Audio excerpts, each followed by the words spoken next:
21港房成交點評，北角凱旋再錄二手獲利個案，持貨1年多淨賺逾400萬元。近月香港整體樓市交投持續活躍，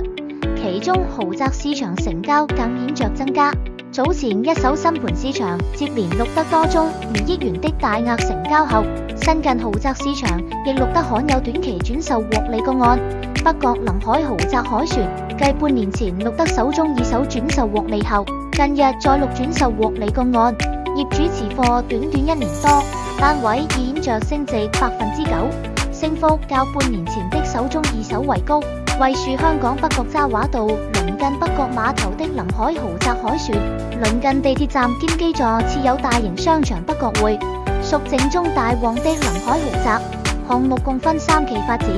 建有11座中低密度的臨海豪宅，合共提供706個單位。物業的一期早於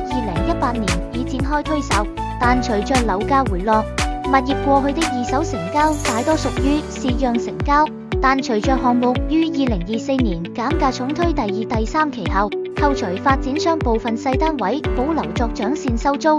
其餘銷售成績理想。當中臨海大單位更以幾近沽清，繼去年中轉售獲利後，近日再錄轉售獲利個案。剛售出是凱旋2期2座低層起單位，實用面積1437方尺，4房雙套間隔，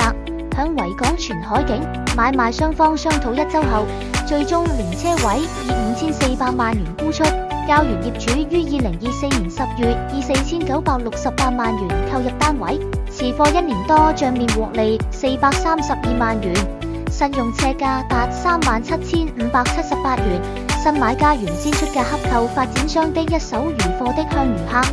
未能購入一手而轉戰二手市場。有關香港地產最新訊息，可瀏覽世紀21香港C21HK。